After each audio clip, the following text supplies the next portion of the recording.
नमस्कार दोस्तों, आप सभी का स्वागत है भोजपुरी न्यूज़ इंटरटेनमेंट चैनल में। हिट मशीन खेसारी लाल यादव का नए गाने का टीजर लॉन्च कर दिया गया है। जी हाँ दोस्तों, गाने का नाम होने वाला है, बहुत ही बेहतरीन गाना है। जी हाँ दोस्तों, आप सबको बताया चले गाने में आप लोग को खेसारी लाल यादव के साथ जो है श्वेता मेहरा नजर आने वाली है। और दोस्तों गाने का नाम होने वाला है माल के मोबाइल। और दोस्तों इस गाने में आप लोग को खेसारी लाल बहुत ही बेहतरीन तरीके का एक्ट करते हुए नजर आने वाले हैं। और दोस्तों इस गाने को खेसारी लाल यादव के साथ जो है शिल्पी राज ने इस गाने को गाया है। और दोस्तों इस गाने के राइटर जो है अखिलेश कश्यप हैं और इस गाने में म्यूजिक जो है रोशन सिंह का होने वाला है। जी हाँ दोस्तों, वही रोशन सिंह जो कि पिछले साल बंगलिनिया हिट गाना, सबसे बड़ा हिट गाना उनका ही था।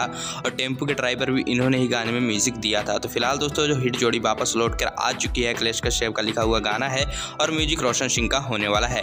गाने का टीजर लॉन्च कर दिया गया है अन्नपूर्णा फिल्म चैनल पर और कल सुबह इस गाने को फुल वीडियो सॉन्ग में रिलीज कर दिया जाएगा अन्नपूर्णा फिल्म चैनल पर। फिलहाल दोस्तों आप लोग कमेंट करके बताइए आप लोग को इस गाने का टीजर कैसा लगा।